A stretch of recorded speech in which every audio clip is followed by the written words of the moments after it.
Here we go with another Chef Knives to Go quick look product review. I'm Steve Gamache, and this time we have the Yoshimi Kato Nashiji Suminagashi Nakiri 160mm knife. So this line of knives uses a core steel of VG10 full stainless steel. It's a very popular steel used in a lot of knife lines all over the place. Heat treats around 61 Rockwell, and they do a nice job on their heat treatment on this core steel. The construction is a multi-layered, softer stainless cladding on either side of that core steel. The Nashiji refers to the finish on the sides of the blade, which is known as a pear skin or kind of a mottled finish. And then the Suminagashi refers to layers, and you could also call that Damascus if you wanted to. This is a layered cladding, and when they hit the grind towards the edge, you can see those layers. It's a very attractive finish. They've got a bit of a polish on the overall finish that they add at the end. Just a really nice looking whole line of knives with good consistent fit and finish. The weights and dimensions will vary just a little bit from knife to knife since they're hand hammered and so on. So this one is 194 grams or 6.1 ounces. Edge length right about 160, 6.3 inches. I measured that from the chin, the back of the heel, to where this curve kind of stops its useful part, where it kind of stopped being sharpened up about halfway up the curve. The overall length about 310 millimeters. Blade height is about 51.1 at the back, and then about halfway down it's about 52.2. So like a lot of Nakiri knives, it gains a little height as it goes along. The spine thickness on this one is about 2 3/4 millimeters out of the handle above the chin of the back of the heel. And then about halfway down I measured it. It's about 2 millimeters. And I'd say pretty much just hold that 2 millimeters all the way to the end here. So the blade is pretty stiff. It's actually quite stiff.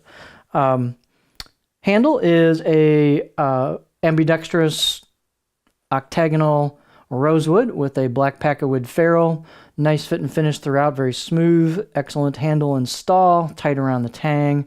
Circumference on that handle is about 74 millimeters or about 2.9 inches where the ferrule meets the main wood, the rosewood. And they've got the shape is their kind of signature curved choil into the neck shape. Very great spot for a middle finger and a pinch grip, so super comfortable in a pinch grip. Balance point is going to be about right there, so it's pretty close to my pinch grip. Actually, for me, that's right on the money. If you got bigger hands or choke up a little more, it might be a little different. So that gives you a pretty neutral feel, but this knife's got enough mass to it at 6.1 ounces where you've got some chopping power too if you need it. So let's take a close-up look at the blade. Like I said, these are very attractive knives.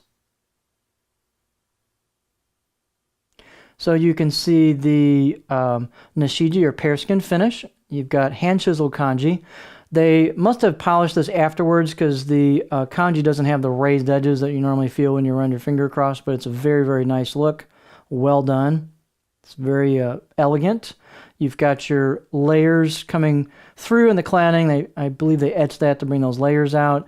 And then you can see the core steel peeking out beyond that, and then the shiny edge bevel. These are pretty nice edges out of the box. This is a good 6 out of 10 on my scale, so they're usable right out of the box. So this is the left side of the blade as you hold it. This is the right side of the blade. They've got a bit of polish to the spine and the edges, and a lot of polish and rounding to the choil and the curve here into the neck, so it's really comfortable knife. Just pull them out of the box and start using them. Let's see, performance is very good on these. They are quite thin at the edge, and yet they've got a nice stiff backbone to them, so they're confidence-inspiring knives. And the typical style for this maker has been a flatter heel area or back half of the knife, and this is no exception. So it flows into a flatter heel section. You can see it's pretty low belly all the way around, but pretty much their style. They're quite consistent on that. And you've got the curved tip, so you can really rock with this a little if you want to do that. So this would be great for chopping, push-pull cutting, a little bit of rocking. It's a really good, really nice all-around profile. So it's a really nice line of knives with good core steel, all stainless. A lot of great handcrafted aesthetics to it. Easy maintenance, so really nice knife line. This is the Yoshimi Kato Nashiji Suminagashi VG10 Nakiri 160mm knife.